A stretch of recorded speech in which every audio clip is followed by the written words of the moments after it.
Ladies and gentlemen, we'll open the meeting, please. This is the February 16, 2016 regular meeting of the Frankfort Plant Board. First thing I'm going to do is ask Michelle Walker to call the roll of directors. Here. Present. Here. Member Rosen? Here. Okay, we have 4 members here, so we have our quorum plus 1. Frankfort Plant Board is a municipal corporation charged with distribution of electric power and treatment and distribution of water and a range of cable telecom communications. We have a regular meeting every month. Purpose of this meeting is to enable the directors and the management to exchange information and at times to take action or not to take action on an item. So our agenda is generally arranged or styled as an action item or an information item. And this evening we have both on our agenda. I think what I would like to do first is get the housekeeping out of the way. And there's the first 2 items on the published agenda this evening is action items. First is to consider approving the minutes for the January 19, 2016 board meeting. Kathy Poe, our executive assistant, prepared these minutes in great detail, and they have been circulated to the directors ahead of this meeting. So the directors have all had an opportunity to review those for accuracy and completeness. So I'll ask if we have a motion with regard to the minutes as submitted for the January 19, 2016 board meeting. Okay. So moved. I'll second it. Any discussion? If none, all in favor say aye. Aye. Any opposed say no. I hear no no's, so the motion passes.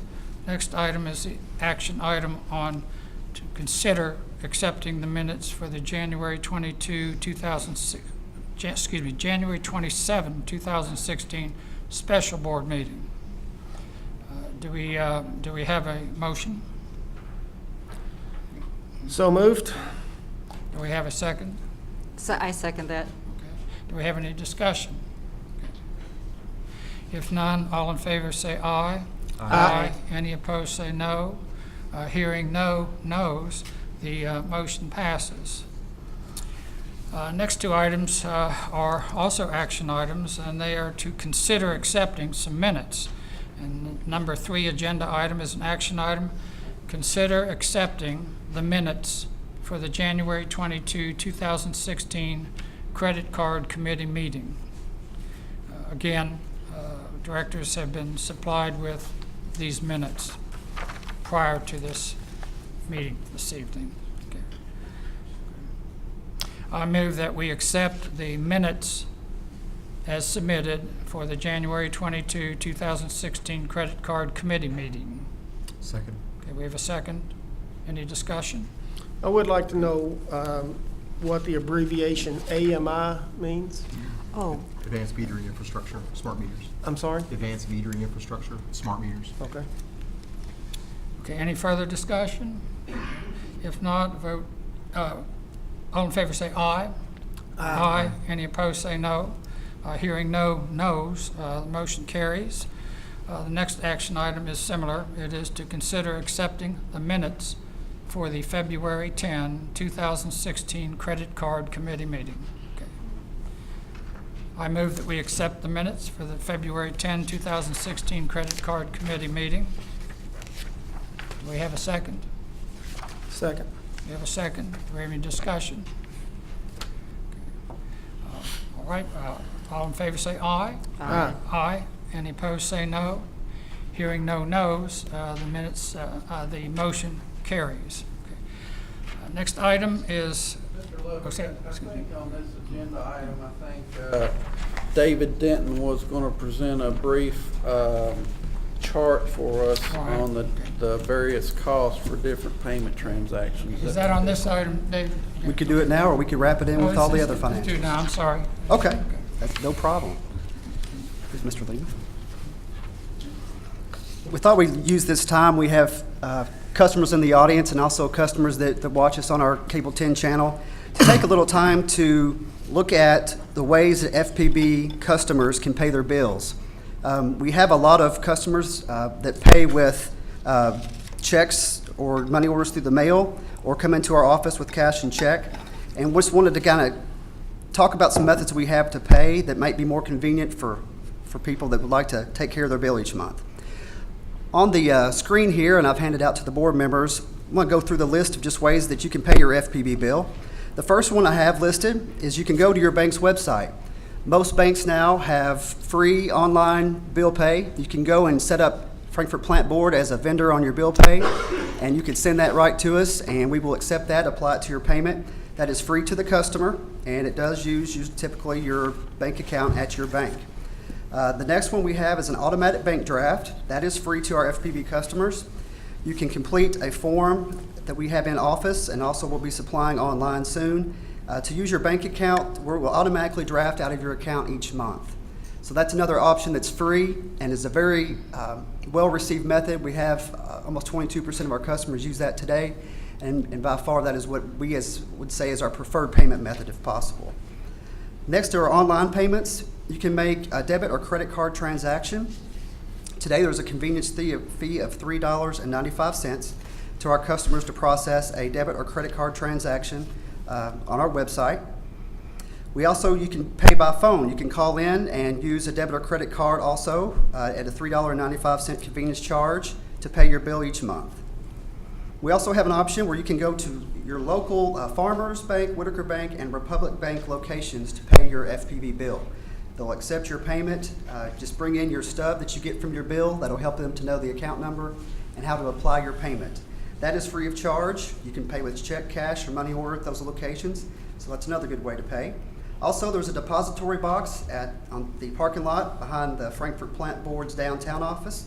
Free to the customer to drop that off. Prefer check or money order only for those deposits into the depository. The next one, you can come into the FPB downtown office, free of charge as well. Cash, check, money order to pay there. And the last thing we have here is a U.S. Postal Service.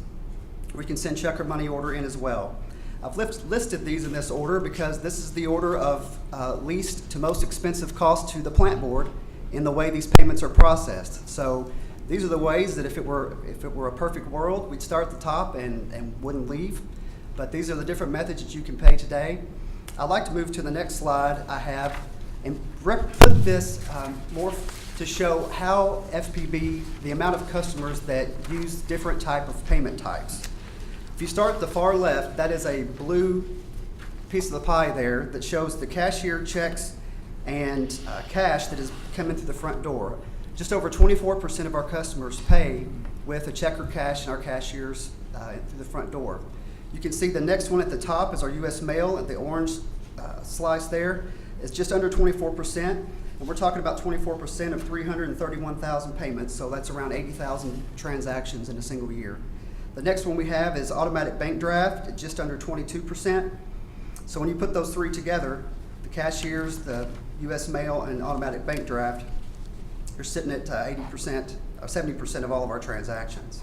And then from there, you can go depository, credit cards, ACH from our customer's bank, and local payments at local banks. I'd like to take this and put it in another representation. On this chart, what we show in the blue bar graphs are exactly what I just showed in the prior chart. This is the percentage of customers, what type of payment method they use. So we have from the far left all the way down to the bottom by the amount of frequency the customer uses each payment method. And then in the line, that's an orange line represented in the chart, shows the cost per transaction for FPB to process a single payment. So what we would like to see in this chart would be your high amount of transactions would be the lowest cost payment. In this instance, for example, on the far left vertical axis, we have the percentage. The far right vertical axis, we have the price to do a transaction. So on your first two payment methods, you have the cashier and U.S. mail, also showing those are two of our highest for FPB to process. So what we would like to see over time is to be able to move these lines, the line graph, as they hit towards the bottom, towards that zero, we would like to see your lower cost methods to FPB become the highest utilized customer payment methods. So that's something I just want to put as a informational item. As the community probably knows, they've seen the paper, we have a meter reading, or I should say, cycle billing and credit card committee that is meeting, and the way customers pay, the traffic in our office, and how that affects the FPB both financially and employee and customers as well is all a part of this conversation. So we look to make customer payment ways to pay something that we'll continue to put out in front of the community. I'm glad to answer any questions you may have. David, the online payment and the pay by phone, that's routed through Western Union, is that correct? Correct. That is through a third-party processor, Western Union SpeedPay. And so if you say online, that's when someone goes to our website or the FPB portal, and it gives you an option to pay, and you select Pay Now, I think it is, and it immediately transfers you over to Western Union, where they process, you add your $3.95 to it, and then they send payment to the bank, correct? Or to the plant board, correct? Yes, that's Okay. absolutely correct. David, can you scroll back to the first screen? I think we had some folks in the audience that couldn't see the screen with the lights on. Maybe we could leave it there for a minute. Sure, I'd be glad to. But that's all I have for this item. Thank you. I'd like to add a little bit to this, that to point out to our customers that coming into the office and paying in person actually costs the plant board more than other forms of payment. And that might be a surprise to people, but that it's something to think about when you consider how you want to pay your bill from the standpoint of the cost to the plant board for processing. It's just something that might not be obvious to people. And to follow that thought through it, U.S. mail and cashier checks and those costs have a direct impact on the rates that we end up having to pass through to the customers. Are we passing through rates now? Well, it becomes an administrative cost, and so it's in that adjustment every May or whenever that happens. Well, this is just our cost of doing business right now. We aren't proposing a change at this point. This is more of an educational, Yes, okay. how things operate at this point. Okay. Thank you, David. Coincidentally, the next item is also yours, as usual. That is number 5, action item, electric, water, and cable financial and statistical data for January 2016. Sure. Thank you. My name is David Denton. I'm the Finance Director for the Frankfort Plant Board, also a licensed CPA in the state of Kentucky. And I'd like tonight to lay out just a brief summary of where the Plant Board stands financially through the first 7 months of this fiscal year. The Frankfort Plant Board is a nonprofit public municipal utility, so we have no profit motive.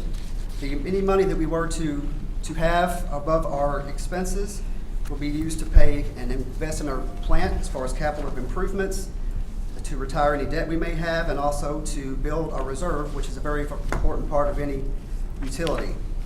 I'd like to start on line 70. This is the statement of net position, page 37. The statement of net position is another name. It's a nonprofit financial statement name, basically for a balance sheet. So on line 70, on the first column, total assets for the Frankfort Plant Board as of January 31st, 2016 were just under $150,200,000. I'd like to point out that for our customers that most of our assets are in our property, plant, and equipment, net our accumulated depreciation. That is just under $103 million, or 68% of our total assets are in our property, plant, and equipment. Something that's good for us to look at, it's important that you invest back into your plant, at least at the rate of depreciation. So we see for this month, looking at the third column on line 45, that we've invested so far a variance increase from last year to this year in our property, plant, and equipment of over $5.6 million, and we currently have accumulated depreciation through the 7 months of just over $4 million. So we are outpacing the rate of depreciation, which is good. I also like to point out that almost 59% of our total assets have met their full useful life, economic useful life. So it's important that we continue to invest back in the plant, which is one of the goals of any revenue over our liabilities and expenses. I'll also look down at the liabilities on line 125. Total liabilities for the period are just over $81.5 million. And when you take your assets minus your liabilities, our net position for the period on line 160 is just over $68.6 million. I'd be glad to go into any information you'd like to know about or questions on that position. But if not, I'd like to move over to page 38. So before we move on, David, you said 49% of the property, plant, and equipment's depreciated at this point? 58%. 58%? Yeah. Is that high? Anything around the 50 range, anything below 50 is good. So we're right On that in the border. area of just continuing to need to reinvest back into the plant. Currently, we depreciate our electric assets at 30 years, water assets at 50 years, and our cable telecom at 15 years. So that's just something good to look at, which we are doing this year. And when you say into the plant, you mean all of them combined? Yes, we're talking about electric, water, and cable Okay. telecom. So that's investing back into your infrastructure.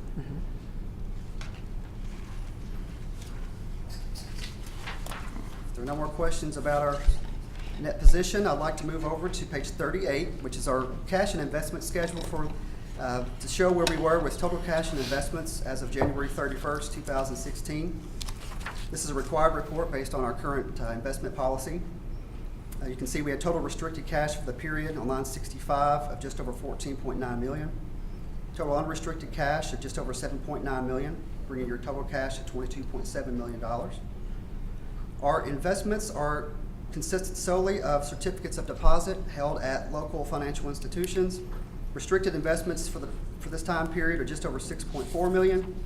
And total unrestricted cash of investments, I should say, of just over $117,000, bringing total investments into just over $6.5 million for the period. I'd like to move over and talk about our bonds, leases, and notes payable for the period on page 39. The Frankfort Plant Board has retired just over $3.1 million in debt since the beginning of this fiscal year. So if you look at our very top part of page 39, the balance as of January 31st, 2016 is just over $44.9 million for the period. I would like to point out that we had one draw on our KyMEA water treatment plant generator note of just over $80,900. So we have currently the water treatment plant generator project is substantially complete. We have put in the loan amount, and actually the budgeted amount for this project was $4 million. If you look down at the bottom of page 39, this shows you the draw schedule for that water treatment plant generator project. And you look at the next to last column at the bottom, it was just under $2.8 million that we borrowed for the total project when we projected $4 million. So I think it's a great job to our internal staff that worked on that project and to everyone involved. Something I'd like to point out at the bottom of this is this was through a Kentucky Infrastructure Authority loan at 1.25% fee plus a 0.25% service charge, which is a very low interest rate. So we were glad to use those funds for this project. And there was up to 10% principal forgiveness on this project. So the principal forgiveness was over $277,000 on the project, which is recognized as miscellaneous income in our financial statements. I'd like to turn over to page 40 and do just a brief discussion of where we were performance-wise for the 7 months of this year. I'm focusing mainly on the third column on page 40, looking at our year-to-date figures. On line 15 for our electric division, if you took back out to our certain KU settlement refunds that are definitely extraordinary in nature, the Frankfort Plant Board is just about $1.6 million increase in net position for electric. If you were to back out our decreases in wholesale power costs of around $1.4 million, that definitely accounts for most of our savings and most of our financial performance above what we estimated for the period. We have about another $174,000 that was a reduction in our engineering and repairs and maintenance and operations and maintenance. So the electric department doing well, mainly due to decrease in power and other administrative costs. Looking at our water division, we're right in line with revenue and expenses for a change in net position on line 30 of just over $616,000 for the period. Cable, line 45, we're on track, like $38,000 off our budget to actual on revenue, and we're definitely way under with around $600,000 in, I should say $400,000 under budget in expenses for an increase in net position of just over $1.7 million. So that's pretty much where we are through 7 months of the period. As we usually do for the board, is we've included in here a detailed statement of net revenue expenses and change in net position for the company as a whole and also for each division, and have also included our check registers for our main 2 operating accounts that we have for you to view. I'd be glad to answer any questions you may have about where we sit through these first 7 months.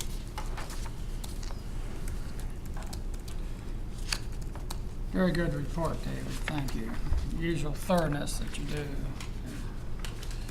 Thank you, sir. This is an action item, so I'll move that we approve or accept David Denton's electric, water, and cable financial and statistical data for January 2016. Second. We have a motion, we have a second. Do we have any discussion? If not, all in favor say aye. Aye. Any opposed say no. Hearing no no's, the motion carries.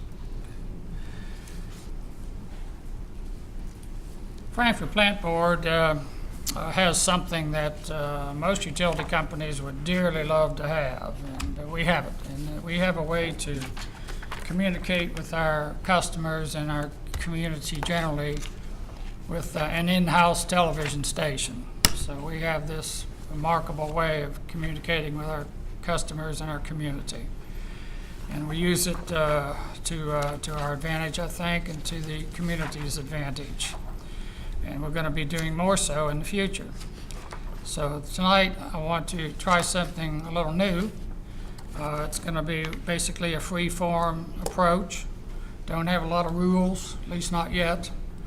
But that is under the category of information item that we're going to introduce a public comment period.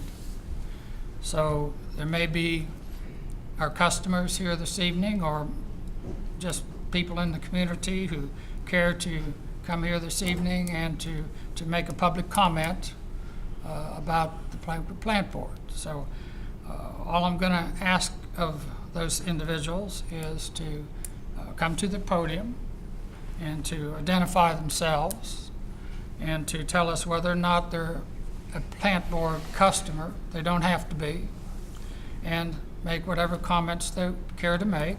I will ask that they be concise, and I ask that they be in good order and courtesy, respect be shown.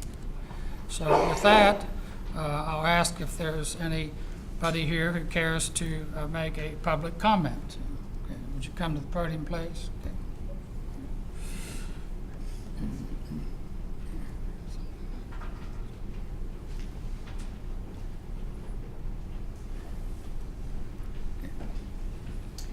Thank you all. First, I would like to thank you for allowing us to have public speaking time with you all.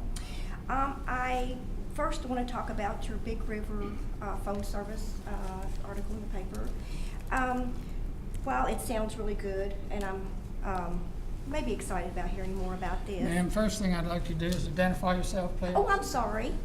Kathy Warren, and I Okay. live here in Frankfort. Okay, and are you a Thank you. plant board customer? I sure am. I wouldn't be. Thank you. I do have some concerns with that, but I'm going to wait and see how all this plays out. And then I actually saw the article that was posted about the Frankfort Plant Board feedback. I just want to first thank you all for doing this. I think it's been a long time coming that we get articles in the paper, and it's a great article, kind of lays it out. But now it brings me to talk about the cable bill that the gentleman was just talking about and the fees are charged. I was wondering, has that fee always been in place with paying your bills on site? Or has it just recently occurred? Oh, are you talking about just Paying our bill, Oh. coming in? It's just been part of the pay structure. Okay. And there's no fee other than for using a credit card. Is that what it is? Okay. Well, rumors such as here in Frankfort, I had heard that perhaps it was being contemplating to charge customers for billing when we get our paper bill. No. Okay. Well, that's what I wanted to clarify. But I want to just, again, say thank you all for being a little more transparency. Thank you very much. I'll mention that it was proposed, Oh, okay. considered that we charge for getting a paper statement, but the board voted it down. Okay. Okay. Well, thank you. Yes, Thank ma'am. you. Okay. Do we have anybody else?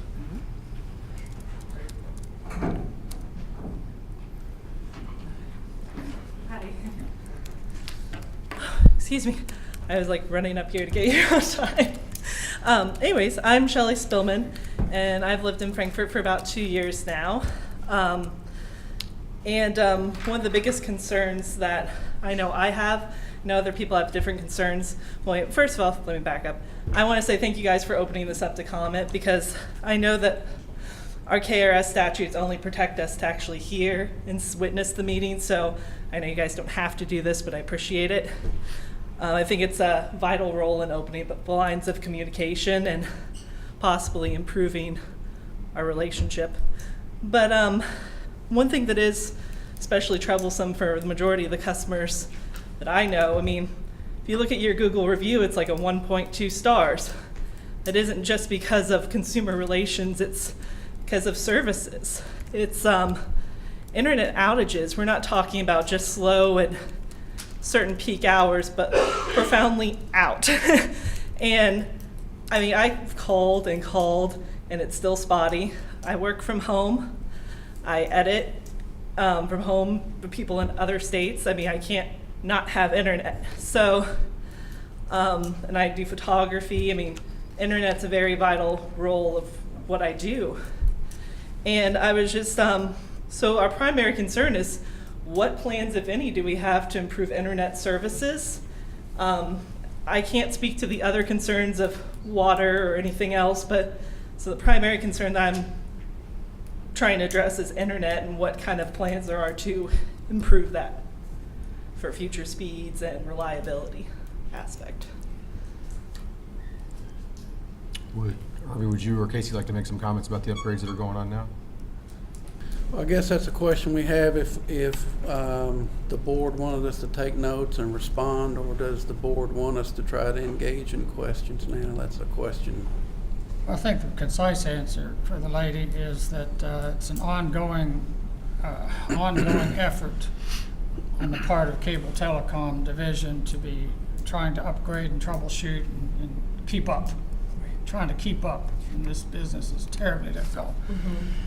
And that's one of the reasons why we're in the process of constructing a new Headend, which is the brains of the Cable Telecom, is to get that facility up to speed to where we can cope better and do better in the future. Mm-hmm. John Higginbotham, our assistant general manager over the Cable Telecom, this is a constant ongoing subject with John, and he comments frequently at these meetings on these subjects. Mm-hmm. So just to give you a summation, it's an ongoing effort, and the plant board is more concerned than anybody is about keeping everything up to speed and up right, because it involves our revenue and our customers. So, it's a tough problem, but we try. Shelley, a little more detail. We've got about 120, 125 nodes in our system. And one issue that results in slow internet speed is congestion. Right. And so one of the things that the plant board is doing to improve internet speed is dividing our nodes. And currently we have split approximately 12 nodes, and we've got a total of 120. And our goal is to have all these nodes split by December of this year, which will definitely improve and cut down on the congestion. Casey, would you like to add anything? Casey Jones. Yeah. I mean, you've got it, you know, the general idea of it, we're working on. The head end is the cornerstone. You know, until we get into that new facility, we really don't have any additional upgrades until we have that new facility to move into and to expand. We have heard from a couple customers that have indicated the internet dropping off, and when we've asked them, well, have you called in and made a trouble ticket? And, they've indicated no, and then when we've gotten to their property, we have found some cable issues on their end, and we've been able to fix their problem. So I would ask, have you called in and? Many times. Okay, all right. So Yeah. have we been to your address? No. I mean, gosh, how many times have we called? Well, sorry, Will Spillman, I'm the husband, sorry.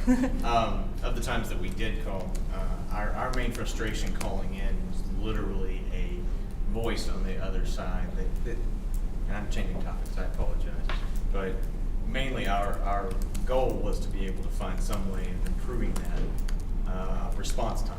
And to be able to call in after hours, let's just say 5 o'clock, 4:30, after those hours specifically, we got a nice voice on the other side of the line, but at the same time, these trouble tickets were not. They're not addressed. They're not really addressed in a proper formation or manner. Most of the time, we have to call several yeah, times to actually get a hold of anyone to call us back on said original I'll be ticket. honest, we gave up. We kind of gave up on the whole thing because there was no real response to it. Your website states that there is a peak time of certain times in quote unquote prime time. That's understandable. You speak of congestion. I understand that we're congestion, but at the same time, when you have certain customers, including ourselves, that pay for a specific amount of internet, we're getting half the amount of internet that we're actually supposed to see. Now, yeah, we have the variables of congestion. We have called in. We have done all these things. We've gone back and forth. The calls that we do after a certain amount of time, are not getting kicked back. These tickets are not being opened up and pursued farther. What I would like to honestly see is from a customer service representative way of thinking, is to see a better follow-up in a more reasonable time. I don't know what processes you all have in place for that, but at the same time, when you have a certain amount of people that are consistently seeing the same issues over and over again, like us, you basically are like, well, give it up to the ghost. So in turn, we did call. In short. In short, we did call. We've tried, and since you have split a node recently, we have seen a little bit of an increase at our residence. We have. We live Willowcrest, in the yeah. Willowcrest subdivision on Highway 60. It's not there yet, and I do appreciate your comments, sir, about whenever the head-end does come into play. I hope to see a lot more network updatability, a lot more just in general, just the whole infrastructure of Frankfort's network kind of just doubling in the next year. And I think it's a good thing that this head-end is coming into play. But I think the ultimate resolution to keeping stress down from customers is response time to these certain specific items that they have. Yes, there is a process. I understand that there's a process. It may take a couple of days sometimes. More calls during some other times of the week than others. But at the same time, getting in touch with the people that are here, saying, hey, yeah, we know you got a problem. Okay, we're gonna try to look into that as best we can. And actually following up with that later would help out a whole lot. So. If I may ask a question. Yes, sir. You said you've called and you've gotten a response, but no one has come to your house to actually look Not at? once. Correct, sir. We have not received an actual response on that. Okay. So I know we've called at least 6 times, at least. Yeah. Okay. And this was some time ago. What would you say? Between October of last year and A couple months ago. December? Yeah. Somewhere in a couple, yeah, so first January, part of January was mostly the time period that was having the most issues within that area. And several of the people in our neighborhood were actually reporting this, and I spoke with them, and they were having issues as well. Mhm. So, hopefully by dividing the node that connects that out, helped with that issue. So there's a light at the end of this tunnel, but there's some other straggler little threads that need to obviously be addressed. We'll keep you, but thank you for letting us address and ask a few questions, and at least having a little bit of a timeline really helps us understand, and I'll take this back to our group and let them know, spread that information as well, so thank you. Indeed, thank you for the transparency. Thank you. Do we have anybody else this evening in the public sector that cares to comment at this meeting? I'm sorry? Sir? Just, it was a general, anyone else okay. want to speak? Sorry. Anybody else who cares to make a public comment? I actually have a question based on the conversation about the splitting. So with these 12 nodes we're splitting, and unfortunately John's not here, but maybe Casey or Herbie can answer. So with these 12 nodes we're splitting, we're at about $500,000 for that 12 node split. Does that imply we're looking at $5 million for the whole 120 node split? And was that budgeted in 2015 or were we budgeting that in 2016? No, we're not. We don't have a $5 million node split project. I think the $500,000 I suspect was for the whole node split. Yeah, I don't have any budget information. I have no Okay. idea. So do we even know if it's funded for the other 108 or however many there are? It's my understanding it is funded, and I think part of the funding is in the Headend project. see. The total $9 million we borrowed, 5 or 6 is out on the building, and the rest of the money we were going to spend in the field. That's where the money's coming from. All right, that concludes the public comment period. We had no comments in the electric or water section. Okay, agenda item number 7, this is our departmental reports, really informational items. We'll run down the line. Cable department first. Let's see, who's speaking with cable department this evening? Okay. Here we go. Good evening. Okay. Danny Gullick. I'm filling in for John tonight. So over our cable reports, if you'll turn to page 97 for our trouble call report, you'll see it's down a little bit from this time last year. A little increase on customer equipment, customer education. Page 98 for our cable outage. We had several more nodes, but again, just like we was talking about, we had a lot of nodes off to do some upgrades and split them. So that's, if there's any good outage, that was a good outage, sure. So then page 99 for our penetration report. Pretty much we're right there with budget. Cable kind of held its own this in January. That's usually pretty tough to do. Everything else is about right where we want it to be. So, any questions? Thank you. Thank you. Customer service, Monique. Good evening, Mr. Chairman, members of the board. The customer service information is found in your board package on pages 100 to 103. The customer service call volume information on pages 100 and 101. There is a correction to the date below the graph displayed on page 101. The statement given regarding FPB's closure due to inclement weather should state January 22nd, as does the graph. Customer accounts for walk-in customers are on pages 102 and 103. Over the past year, we began tracking the total number of customers that visited our office, and as of January 4th of this year, we began focusing on narrowing down the reasons for the visits in order to improve service and target areas that are in definite need with regard to seeing if we need to focus more customer service representatives in the areas that we're being more saturated in, such as starting and stopping of services and in just general billing questions. I'll accept any questions you may have. Thank you. Thank you, Monique. Electric, Scott? Yes, Mr. Chairman, members of the board, my name is Scott Hudson, Electric Superintendent. For the month of January, we had a total of 18 outages.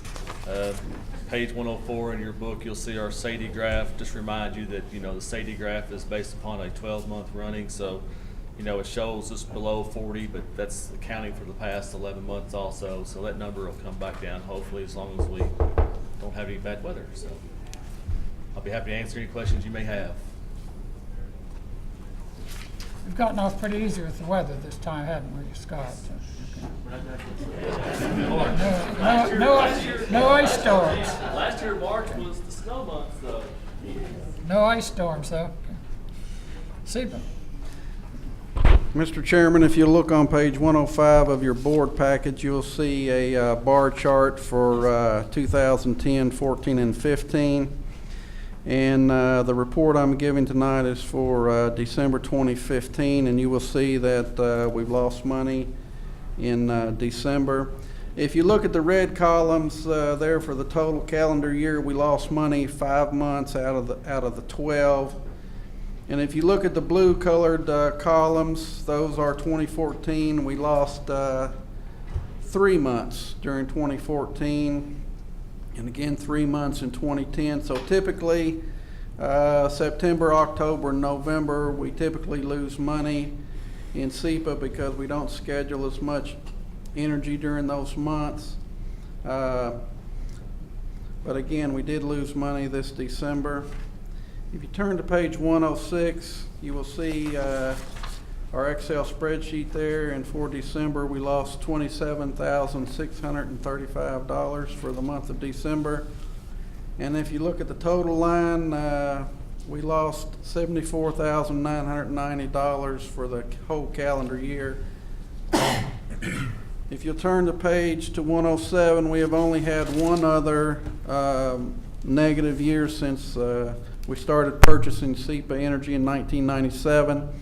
And that was in year 2012. So this has not been a typical year for us, and staff is certainly monitoring whether or not we're going to be able to stay with SEPA. And we're looking at this as part of our new power supply portfolio. There's some value in having capacity, so even if SEPA is not a profitable entity, it does offer a capacity value that will be looked at as we look at a new energy portfolio.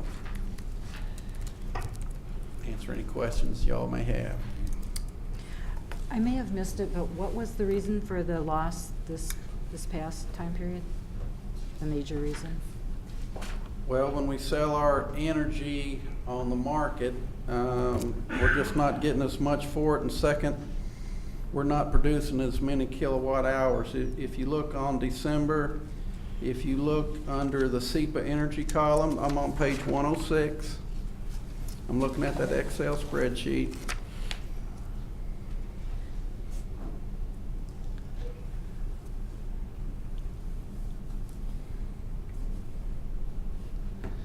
I'm looking at the fourth column, SEPA energy.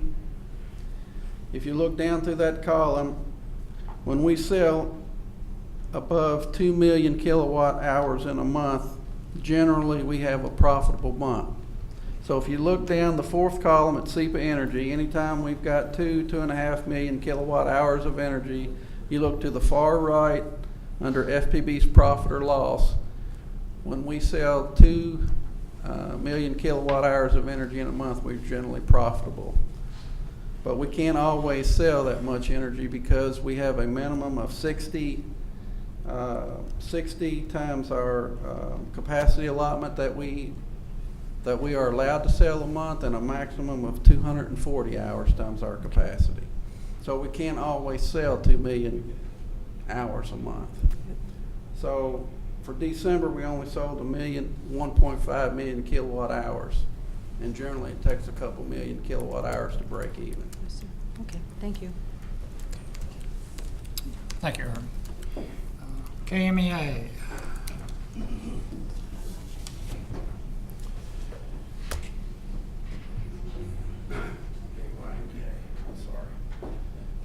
Ben Foster is out this week on vacation. KyMEA, we continue to process and review purchase power agreements. In the next 3 to 4 months, we're going to be bringing those agreements to the board for approval. In general, they are 10-year contracts. Our next KyMEA meeting is February the 25th in Bowlin Green, Kentucky. Kim, safety. Another good report.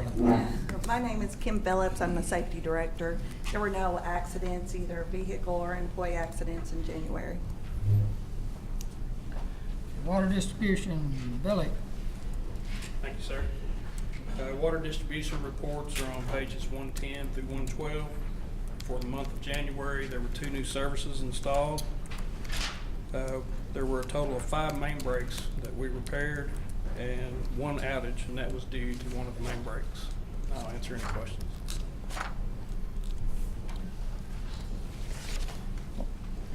Water treatment, Chris. Good evening. I'm Chris Riddle. I'm superintendent of the water treatment plant. During the month of January, the water treatment plant produced approximately 234 million gallons of raw water with an average daily demand of 7.5 million gallons. Peak production day in January occurred on the 29th, and the plant treated 9.2 million gallons that day. Raw water temperatures, or the river temperature, continues to decline. During the month, the plant experienced temperatures from 52.4 degrees Fahrenheit in the beginning of the month to 38.4 degrees at the end, which is about a 3-degree difference compared to January 2015. Any questions regarding production or water quality, be glad to answer them. Thank you. Thank you, Chris. And then, Admin building. excuse me, admin building. Yes, I'd like to introduce a guest we have tonight, Mr. Josh Marilla. He's the president of Marilla Design and Construction, and they are the folks that are building our new administration building for us. So, Josh, if you'll come to the podium. Hello, I am Josh Merle, and I want to thank you guys for allowing me the opportunity to come here and speak to you this evening to give an update on the construction of the administration building. I'm not sure entirely what pages this update and some of the corresponding photographs occur in your board packet. And I'll kind of reference some of those photographs as I go through. The last 35 days have been very eventful and productive on the project. As you are aware, we had an underperforming subcontractor that it became necessary for us to make a change with regard to that subcontractor.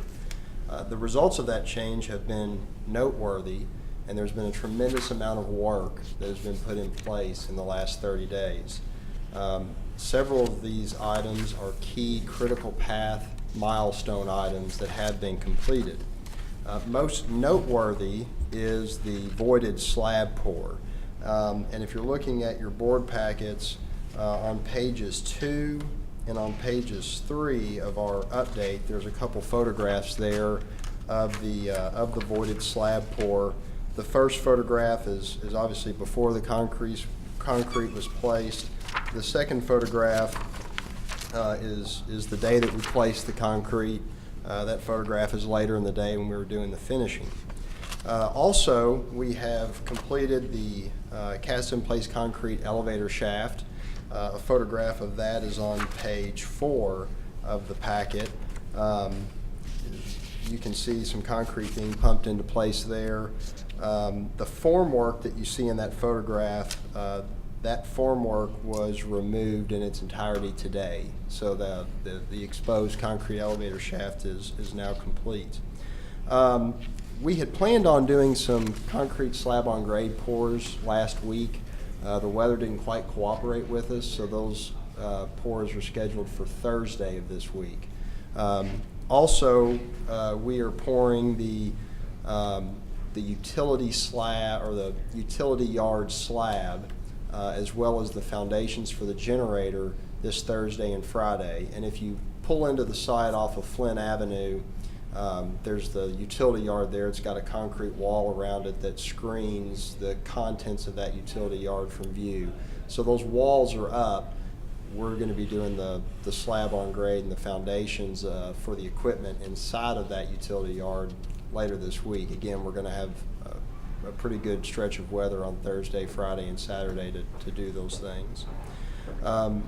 Also on the topic of concrete, we have got the foundations in for the concrete. We call it retaining wall number 3, but it's the retaining wall that if you pull in on Flint Avenue, immediately adjacent to the drive-through lane, the foundations for that retaining wall are in. That retaining wall has a decorative form liner that gets applied to the face of the wall. So we've got the outer face, or the exposed face of the wall is formed. We're in the process of applying the form liner to that face of that formwork. Once that form liner is installed, we'll finish with the installation of the reinforcing steel and then put the form on the back side of that wall. And that work will be completed in the next 30 days. We'll also move on to retaining wall number 2, which is the retaining wall adjacent to Sauer. But we're going to do retaining wall number 3 first, then move to retaining wall number 2. The big milestone that we've hit on the project is we have reached the point where concrete and the completion of the concrete work is no longer our critical path. So that's big for several reasons. But most notably is now that this concrete work critical path concrete work is complete, it opens the project up for many more trades to now start their scope of work. Our manpower and our number of trades on site in the last 45 days has increased threefold. If you take a look at where we were 45 days ago, we had a limited crew on site, and the bulk of the work being done was concrete work. If you go out there today, or tomorrow for that matter, you'll see steel erection going on. You'll see mechanical rough-ins going in, plumbing rough-ins. You'll see duct work for the HVAC being installed. You'll see on the first floor a lot of the conduit rough-in for lighting and for power supplies is being roughed in by the electrical contractor. And tomorrow we're going to start doing the layout work and putting down the floor track for the metal stud wall framing. So we've finally, I think, hit our stride in which now we can get multiple trades on site working on multiple areas and multiple items simultaneously, as opposed to a single contractor. And we had hit a point in the past where we were really, all of our work was wrapped up with a single contractor on site, and fortunately we've been able to move past that. Obviously, the overall project schedule has been something that we've been monitoring very closely, and the events and issues that we've had on site have certainly impacted schedule. And I want to be very candid with you guys as to where we're at right now. The project had experienced a construction delay of about 147 calendar days. Now, we have been able to compile recovery schedules. As the delay was occurring, we were constantly updating our schedules and looking for ways to minimize and mitigate the impact of that delay. So with getting creative with our schedule by stacking some trades, instead of waiting for one trade to completely stop and the other begins, we've stacked and overlapped some of those trades. We've been able to recover about 73 of those 147 days of delay. Now, you can only stack trades so far, and what we don't want to do is we don't want to start trying to stack trades to the point that we potentially impact quality.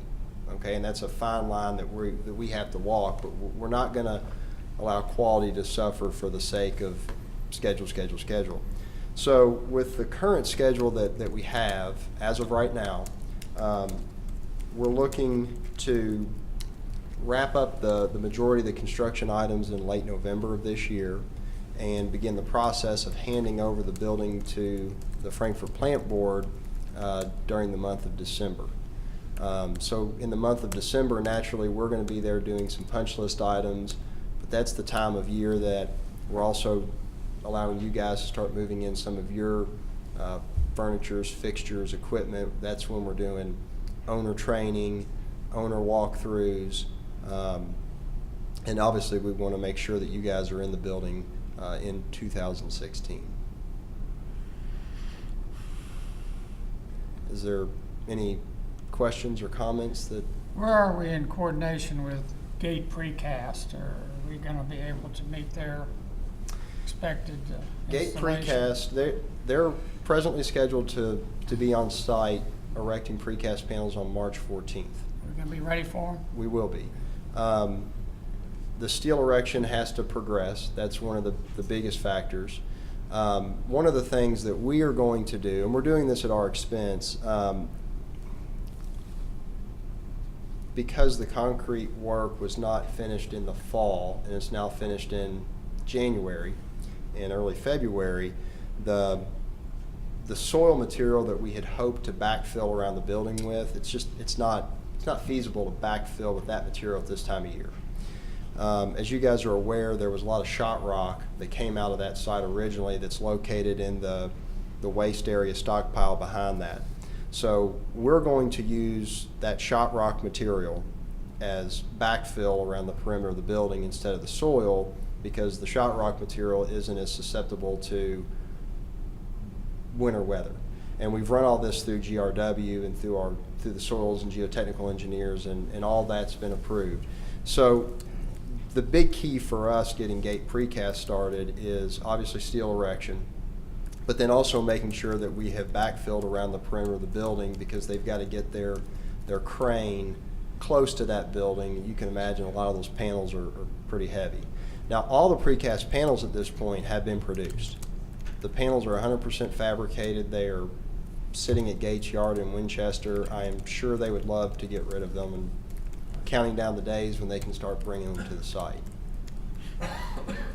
Okay. Members, any questions? Josh? Thank you. Thank you. Okay, now we're headed.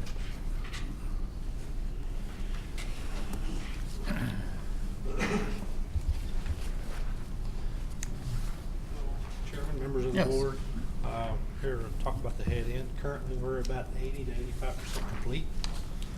Starting on page 118 of your board package, there's a couple pictures.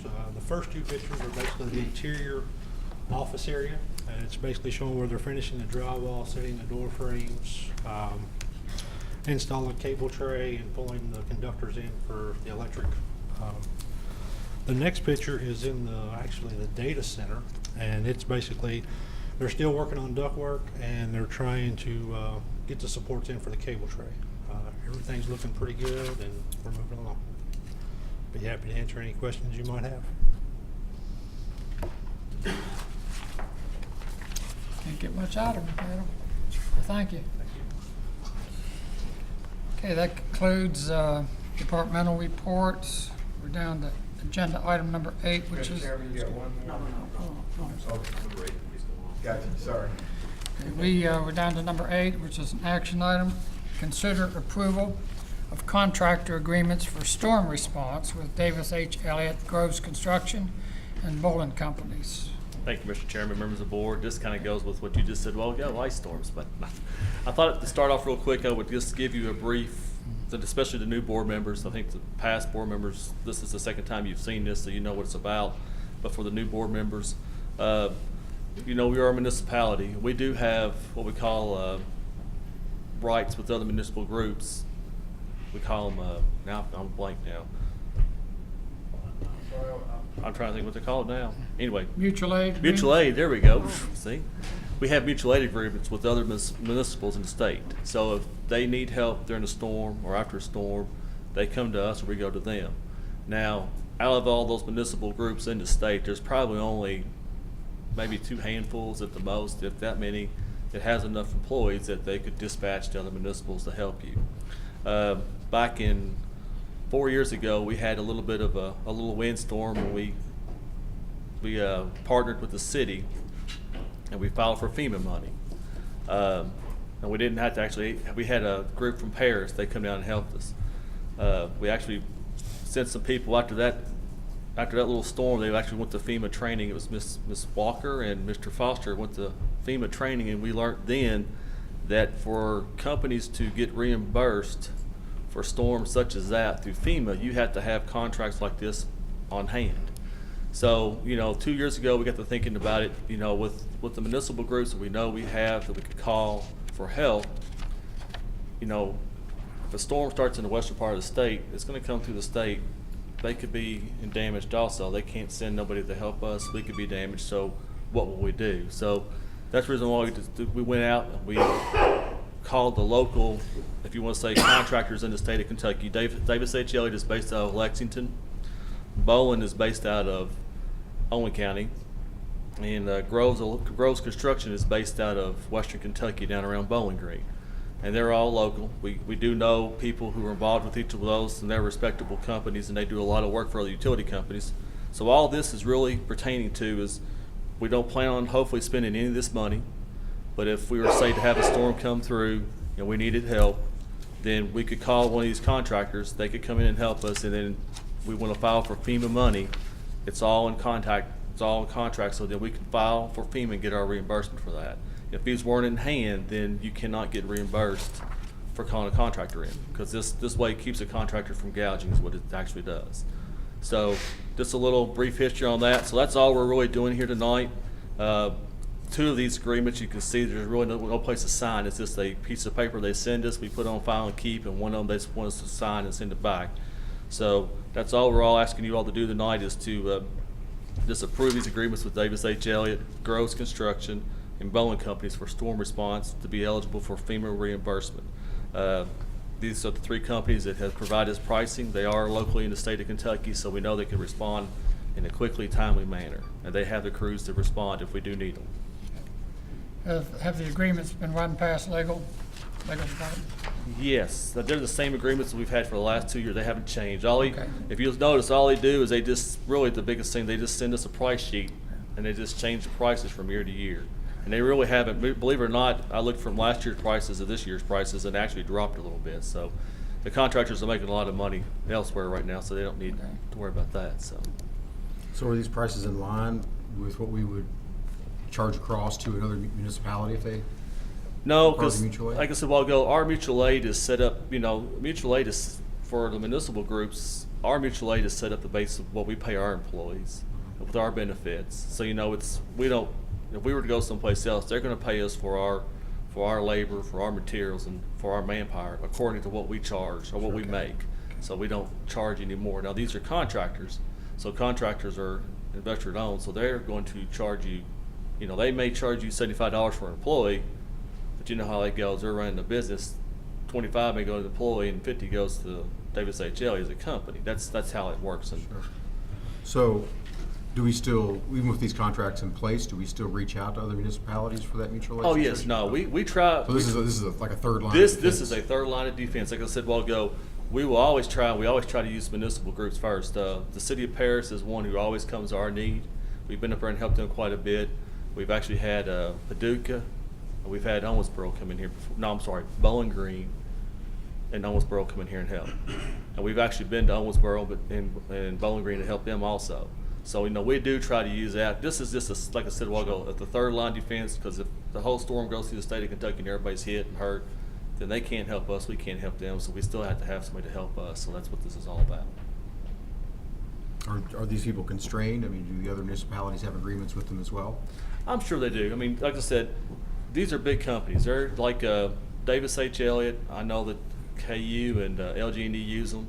They've got a job going on right now. and they've got like 26 of their crews that they pulled up from wherever they pull them up from. I don't know how they do it, whether they go out and hire a bunch of employees, whatever, that's not my business, but, you know, they are always meeting people's needs. So having agreements with 3 folks gives us a foreseeable Right. resource pool to cover any. Yeah, so I'm saying, you know, you may call one, and he says, well, I can get you 1 crew 2 weeks, but you can call, out of those 3, we'll definitely have enough help that we need to have help, so that's why we chose 3. And then if we apply for FEMA funding, then FEMA reimburses. Yes. There's no the question, cost. that way, that was one of the requirements they learned in the FEMA training, that with this on record, you submit all that and you have this on record, then there's no questions, FEMA goes through the paperwork. If you didn't have this on hand, then you probably would not get reimbursed for any of this. So you'll see this every year from here on out, and that's all this really is just a informational item. It has to be an action item because one of them has to be signed. So I'll happy to answer any more questions if I haven't confused you already. Okay. If there's nothing else, thank you, Scott. Thank you. Do we have a motion? Yeah, I move that we approve the contractor agreements for storm response with David H. Elliot, Groves Construction, and Bowlin Companies. I'll second the motion. Discussion. It's prudent and it's required by FEMA if we expect to get reimbursement. All in favor say aye. Aye. Any opposed say no. Hearing no no's, motion passes. Agenda item number 9 is an action item. Consider approving the engagement of Stoll, Keenon, Ogden, PLLC, concerning old pension plan termination. Thank you, Mr. Chairman, members of the board. I'm Diane Schneider. I'm the Human Resources Director. Staff would like to engage Stoll, Keenon, Ogden to help update the plan document and advise us on the possible termination of the Frankfort Plant Board's frozen pension plan with an estimated cost of between $5,000 and $10,000. Funding for this expense is available in the current budget. This is the pension plan that was in place prior to the plant board joining CERS. Funds for the plan are maintained at Farmers Bank, who's the trustee. Cooney, Rust, and Strength provide actuarial services, including preparing plan valuations. A copy of the last valuation they provided to us is included in the detail section of the board package, starting on page 150. Stoll, Keenon, Ogden will be able to advise on updating the plan document and on the steps we would take to terminate the plan. I've been advised by the actuary and also someone with Stoll, Keenon, Ogden that the plan document needs to be updated whether or not the plan is terminated. It has not been updated since 1988.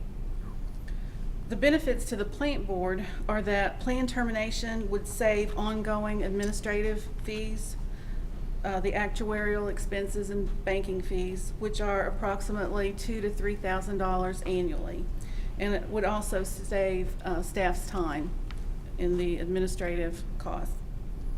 Additionally, it's staff's understanding that upon termination and after plan participants receive their distribution, either through a lump sum or through an annuity, then the excess plan assets would revert to the plant board.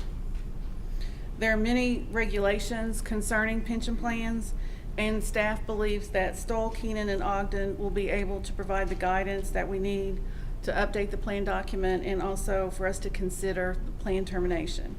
I'd be happy to answer any questions. Diane, you said there were 3 employees that are on this plan now? There are 3 former employees that receive monthly benefits currently, and then there are 3 vested participants that will be eligible for benefits in the future. Okay.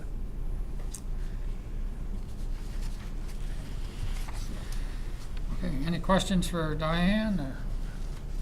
She's worked very hard on this. I know she's contacted me multiple times about it. It's something we probably need to do.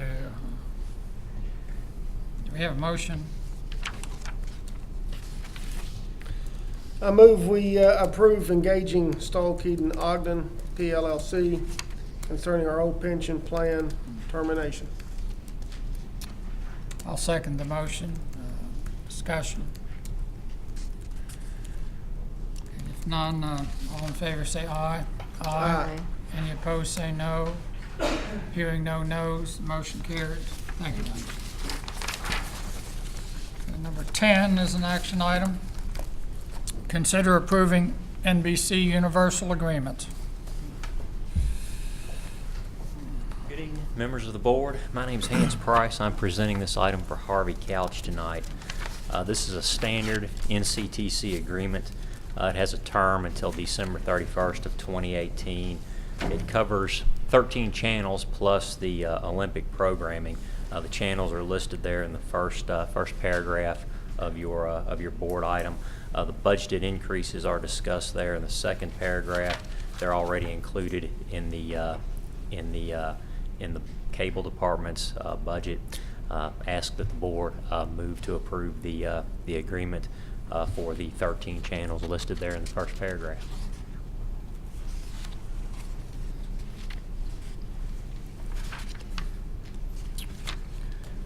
Okay. Any questions for Hans? Do we hear a motion? Well, I guess I'm a one-man show tonight. Sounds like it. I'll move that we approve the NBCUniversal agreement. I second it. We have a motion or your second discussion. As always, we're amazed and dismayed by the fee increases that these providers seem to be able to impose upon us and other cable providers. They tell us that NCTC does the best it can, and they're the only show out there. So it's just a bad situation to be in. Well, with the Olympics coming up this year, I'm sure that they're expecting a lot of viewership. And so we have a motion, we have a second, that's to approve. Any discussion, any more discussion? Let's take this by member vote, please. Vote yes is to approve the NBCUniversal agreement. Vote no would be to not approve it. Member Ludwig? Yes. Okay. Member Progrosky? yes. Member Baldwin? Yes. Member Rosen? Yes. All right, that's number 10, moving right along. So our friend David again here. And this is an information item. It's the proposed new investment policy to replace the current investment policy, which was adopted by the board on February 21, 1996. David? Yes, sir. Yes, Mr. Ludwig, as you've stated, the current investment policy in place was right at 20 years ago to the month that the Frankfort Plant board adopted the agreement. Bringing to you tonight is an informational item. What I have is just a completely rewritten finance, or I should say investment policy. So what I'm requesting is that we would do away with the old, bring in the new. I have of course, the new policy in the board packet, the old policy as well, so you can see the differences. This is something I've wanted to do for a long time, and I have to say, whenever we looked at investing the funds for our bond reserves recently, that one bond matures in 10 years, one's 25, and also now that we have Kentucky KU rate settlement funds that we need to invest for at least another 3 or so years, the current policy was a little restricting in that. So I'd like to point out just a few of the highlights for the board tonight. Things that I think are improvements from the old plan to the new. The whole thing would be allowing us to make quicker moves to take advantage of beneficial interest rates. So one of the points there is policy adds an ethics and conflicts of interest section, which we don't currently have in the policy today. The proposed policy states what documents will be required for financial institutions and broker-dealers to be evaluated and agreed to be sound financial institutions that we can invest in. The current policy has language like it, but doesn't really specifically state any documents we must retain. So that just kind of makes that a little more strong in the current proposed policy. It would expand the options of financial institutions that we currently invest in. Today, the current policy's limited language And so the language of the new policy would allow us to look at local, regional, and national investment entities to invest our money. The new policy is in regulations or is in line with KRS statutes for the way it's KRS 66, Section 480, related to the investment of public funds for counties, cities, and other local units. So we're in line with that. And also, one of the bigger things is to change the maximum maturity on investments. Currently allows a maximum of 3 years, with certain situations being a little longer, but I've specifically lined out asking for an additional time period if it were to be matched with specific debt obligations, such as our bond reserves, or if we were to have a long-term project that we're looking to fund and would like to match investments to that timeline of the project. So I'm just asking for you to spend the next month to check it out and see what you think. A suggestion I have is any questions you have about the policy, I'd be glad to take questions from the board. If you want to email them, talk about them, and I can push those back out to the group. However you would like to go about it, that was just one thought I had on any changes or questions that come. I gave it a quick read, believe it or not, and I'm really impressed with the job you've done, David. Very thorough, and you obviously committed a lot of time and effort to it. Thank you. I think after 20 years, this will be a good update if the board sees fit. Well, again, this is an information item, so if anybody has any comments. So you'll be bringing this back to the board next meeting for approval? I'd like to move it to the regular March meeting for an action item to be approved with any changes that might come throughout the next month. Thank you, David. Thank you. All right, moving right along. Number 12, again, it's information item. We're not being asked to take action, but it's on the general discussion. I see the city did this the other evening with city business to discuss goals for the general manager. Looking out for the next year or two, we'd like to give our general manager some ideas of what the expectations of the directors are.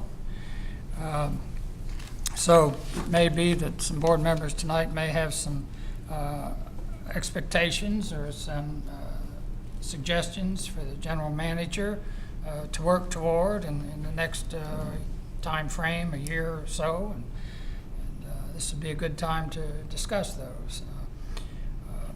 So I'll open it up to the members, and you can bring forth whatever ideas you've got.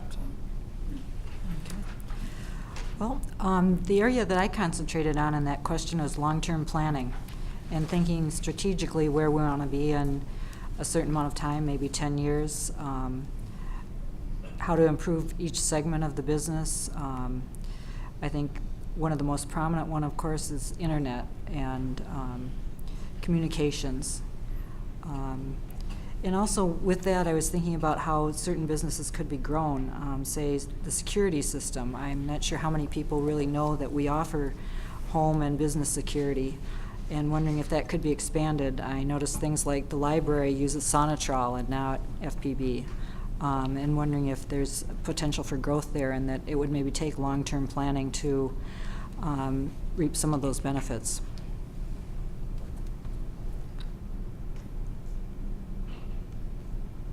On your 10-year long-term planning, Yep. are you envisioning a strategic plan type of maybe the development of a strategic plan? That's one thing that the plant board does not have, but has been discussed in previous years. You know, right now we present to the board a 1-year budget and a 5-year plan. And you know, near the end of this long-term planning list, you indicate a 5-year plan for each area with yearly forecast and a 6-month status report.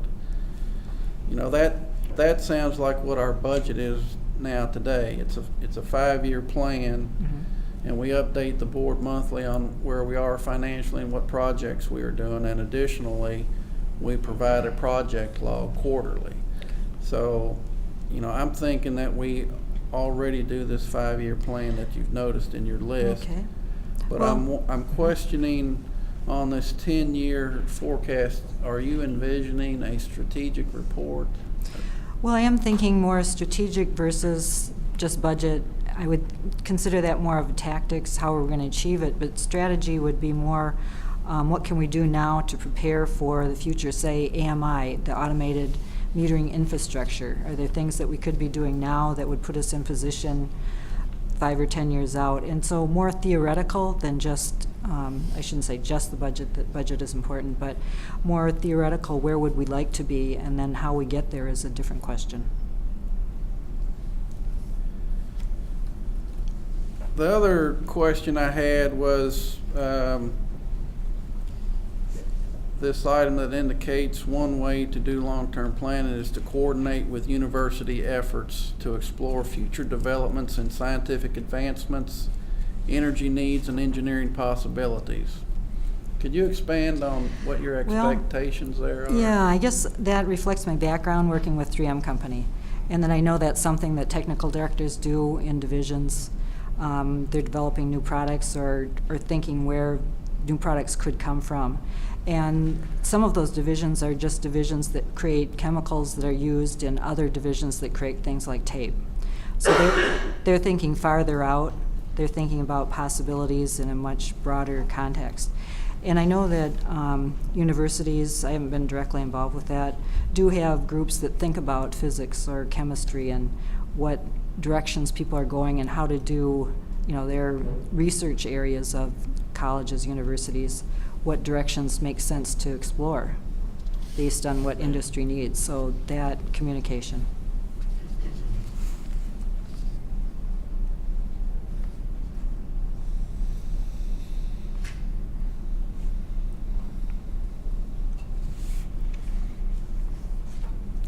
I would like to note, one of your suggestions is to study government projections on climate, population changes, future energy and resource requirements. Mm-hmm. Right now, under our KU contract, we are required to provide KU with a 14-year load forecast projection. Okay. We actually give KU a 20-year load forecast projection. And in that projection, we do look at climate, population changes, and energy and resource needs. So we are already doing that as far as our electric forecasts. Okay. Well, that's good. And I like your comment about strategic thinking is something, or planning is something that's been talked about but never really focused on, and maybe focusing on those questions in this context. And I guess I'm throwing it out as suggestions of where we could go.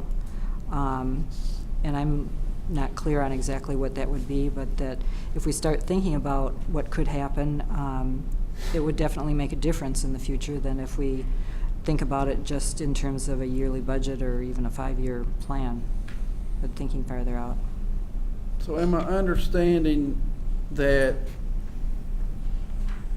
you would like us to budget funds in the upcoming budget for the development of a strategic plan?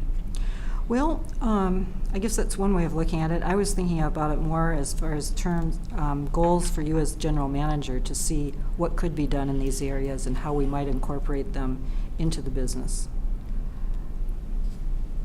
So that you'd be looking at, say, we want to grow the water business, and what would it take to do that? What is our competition doing? Kentucky American is buying up or trying to take over the water distribution in various small communities. Is that something we should be considering? So that, to me, that would fall into strategic planning as something that a general manager would be looking at and considering.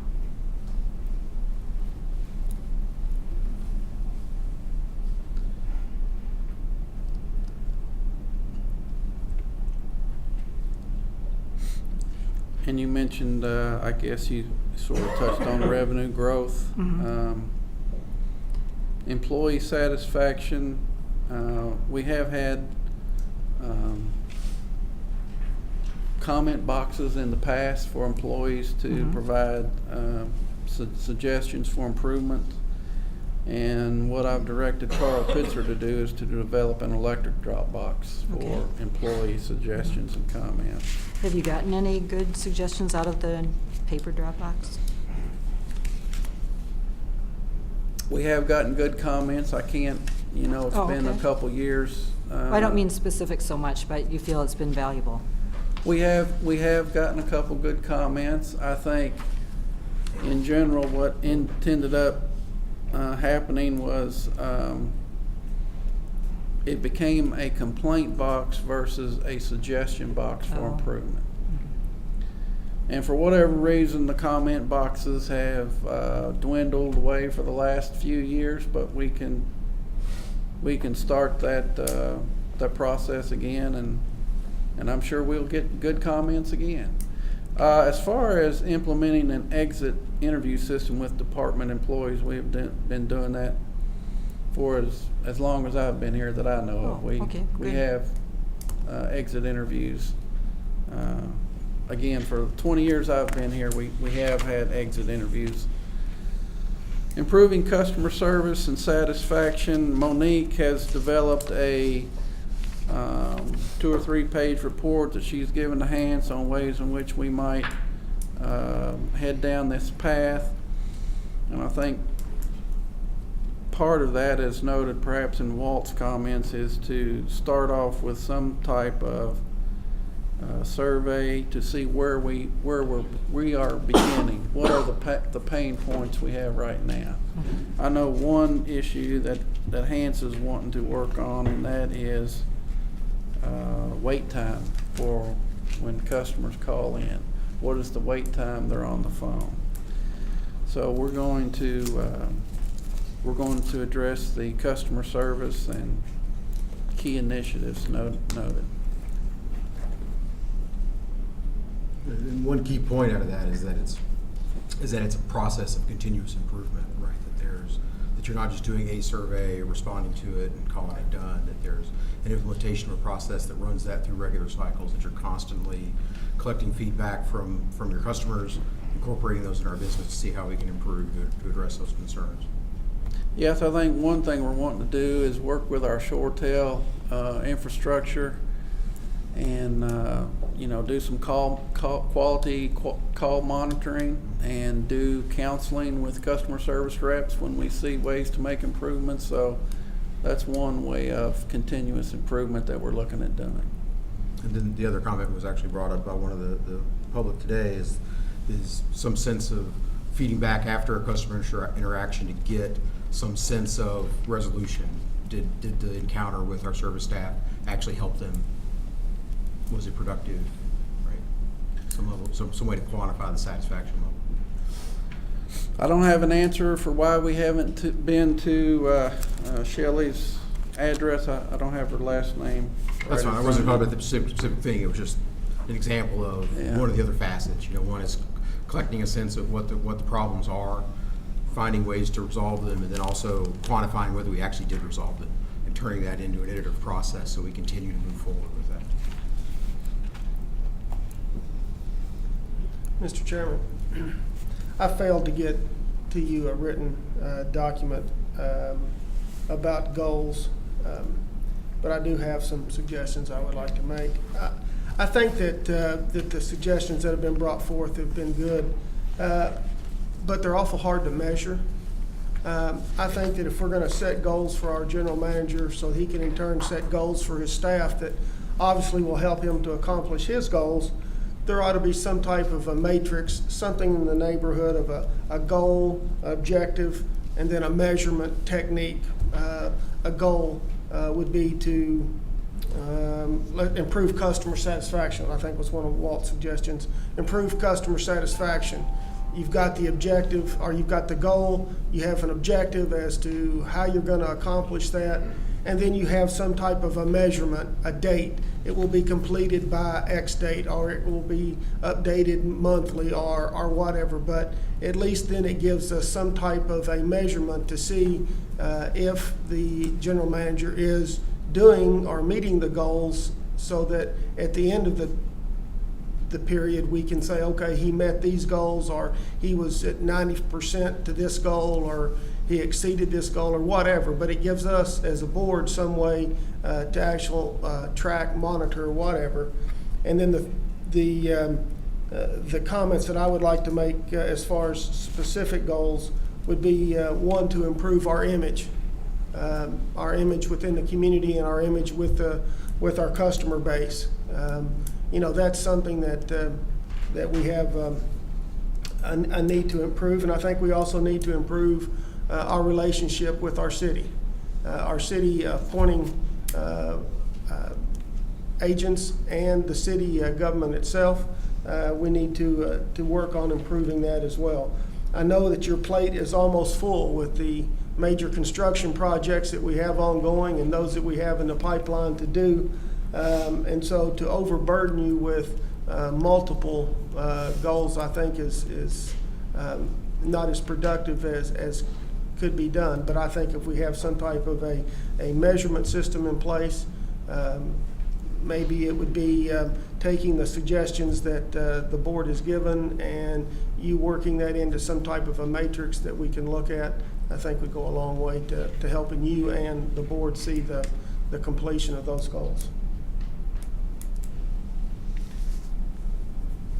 So Rick, you had 3 goals there? Well, actually just 2. Okay. It was to improve our image Mm-hmm. and to improve our relationship with the city. Okay.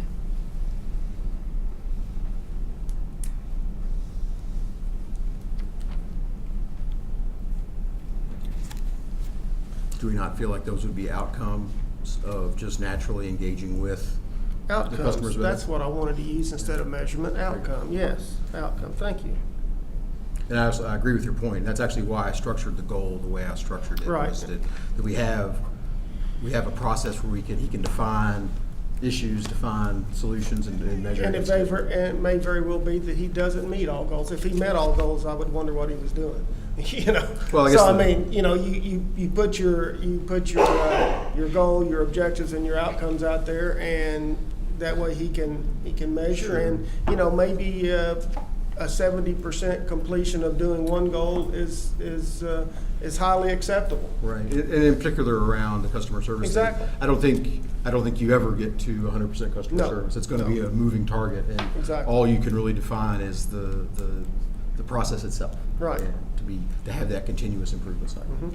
But with him having an objective and a task, and where he can say, okay, well, I'm gonna then cut out a piece, and my staff is gonna do this piece, and they report back to him. He can say, okay, I've now done X percentage or X of getting this task completed, and then it gives him a matrix to work by to say, oh man, I need to spend some time doing this, or I need to. So then, do you feel like focus. the specifics I iterated are? I think they're good. No. Okay. I mean, I think that's something you can quantitatively Yeah. put some information with. Improve customer service, where you can set an objective, you can set a task, you can measure the outcome. Right. I think that's good. Thank you. Okay. When we evaluate our GM as members, we do it from a standpoint of our expectations. Each director has his or her own expectations, so to speak, of what we expect of our GM and how our GM has performed. So it is important for our GM to get an idea of what our expectations are. And my expectations are sort of from a macro viewpoint, looking at it from the overall, and that is what I want our GM to do is to, in addition to these other suggestions, is just keep making progress on these major initiatives that we have underway. It's been commented that the plant board probably has more important initiatives underway or recently concluded that it has ever had in its history. So we all know what they are: our administration and our Headend and our power supply changes is coming, and many other things. Constantly trying to improve customer service, of course, but just to try to keep making progress. That's what I expect our GM to do.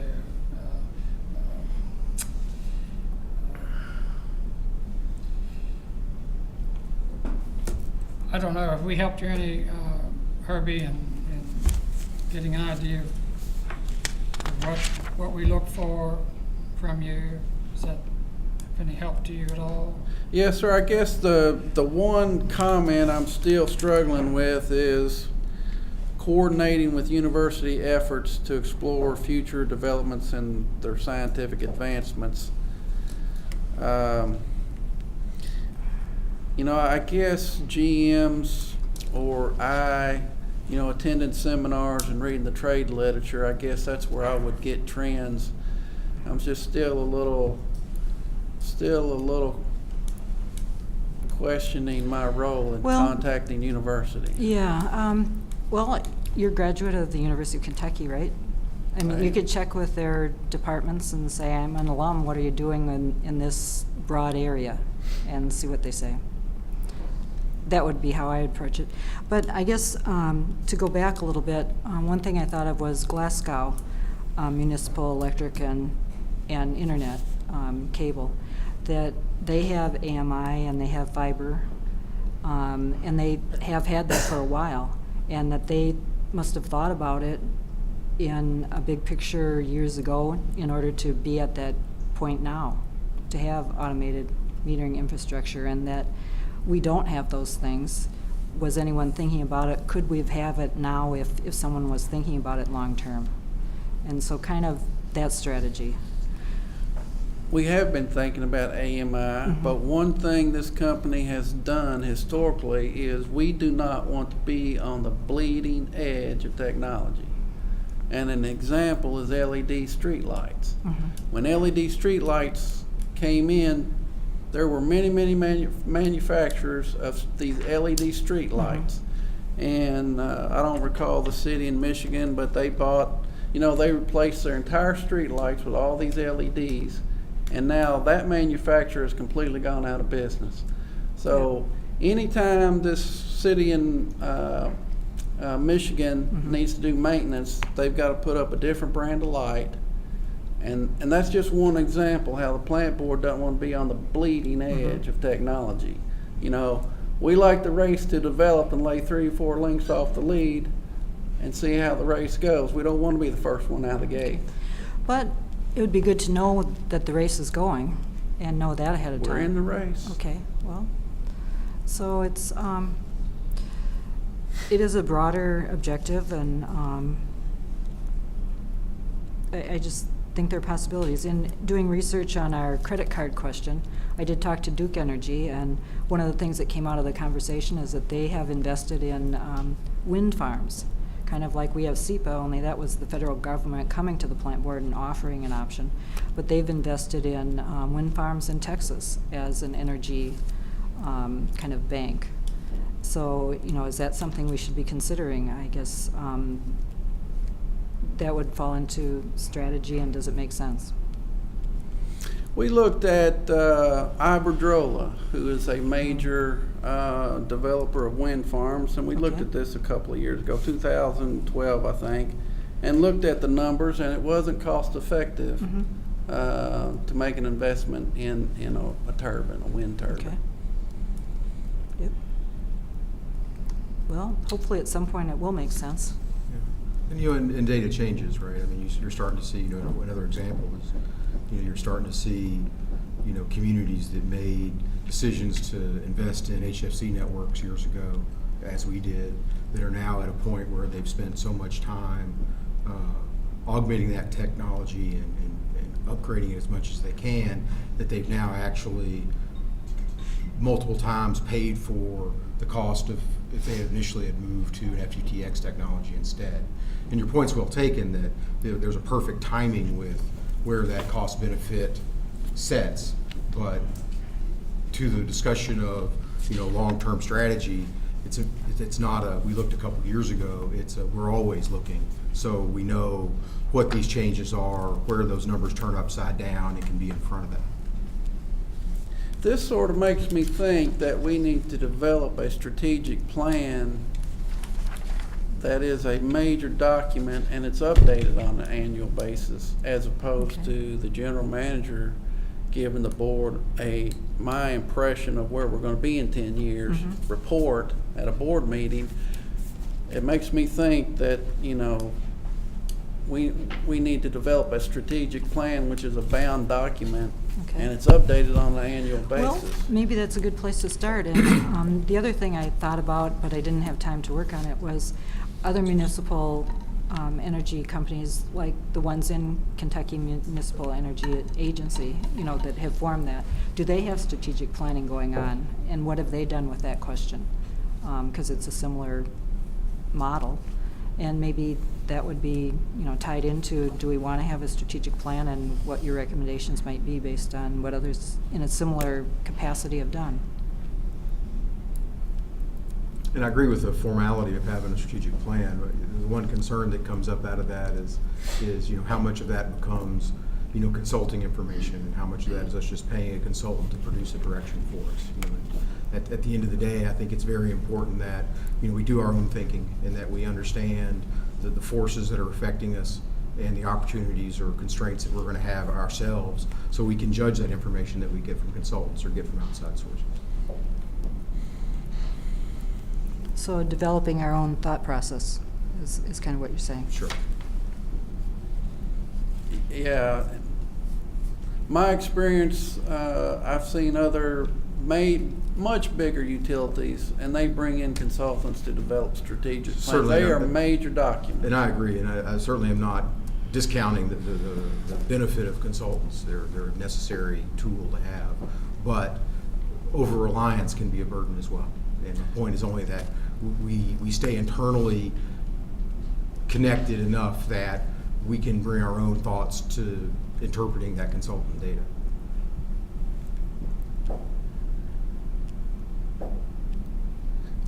Do you want the plant board, or are you leaning toward, you know, are you saying you want us to do this 10-year strategic planning on our own, and you Not would at not all. look for consultants to Not come at in? all. Not at all. Just that I think an over-reliance on consultants can be as big of a burden as the benefit of using consultants. You know, I'm a consultant myself, have been for decades. So, but there's a use for consultants, and it's good to have that information. They can bring you certainly that industry expertise that you're never going to get working in a single organization. But that said, it's still important that consultant information is tempered by our own experience and our own in-house knowledge.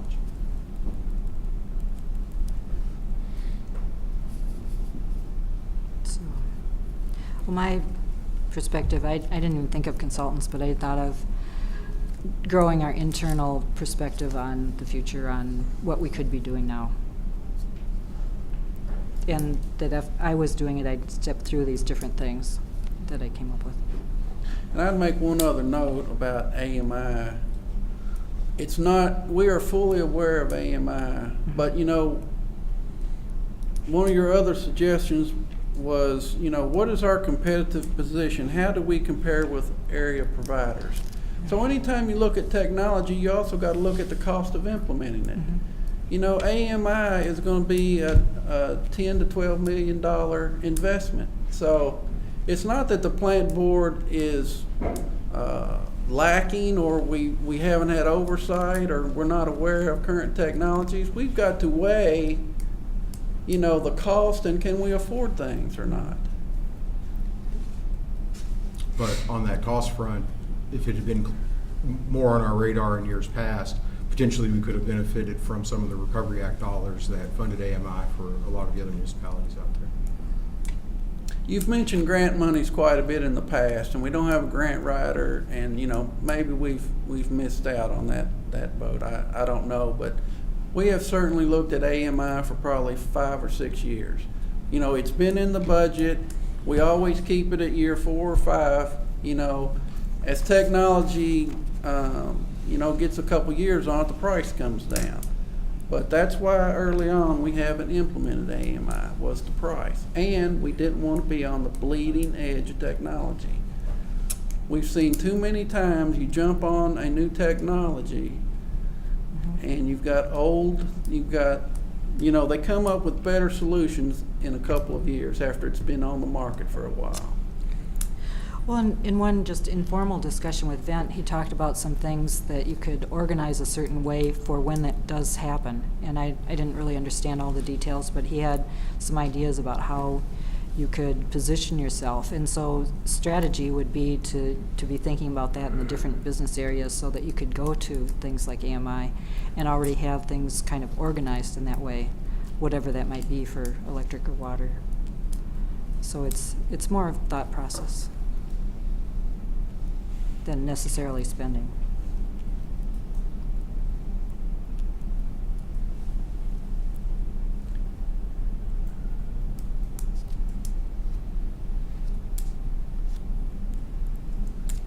Okay, anything else? I'm always cognizant of the fact that we are a small organization. We're a small distributor of local utilities. And our growth is sluggish. And we can only gain so much out of looking out 5 or 10 years.